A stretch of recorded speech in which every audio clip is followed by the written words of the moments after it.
So once you've put the new motor in, you can then connect up these cables on here. So this is a separate unit, and then the final connection is that, and then you're putting the base screws in and just connecting up the pipes up, which should be fairly straightforward. So we're just going to crack on and do that. You should add that to make sure that the cable routes from here down there, and that will allow for the easy placement of the motor back in. Test it and make sure that both these buttons are working. That's the suction and that's the pump, and we've got our spray.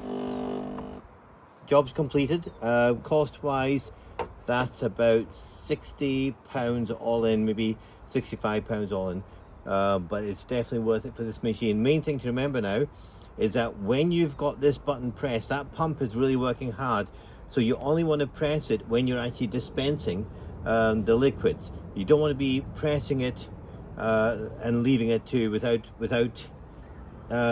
dispensing liquids, because that's where the pump starts to burn out, because it can't force water anywhere.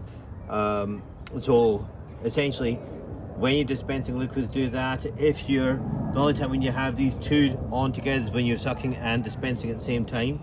Otherwise, as I said, keep that one switched off.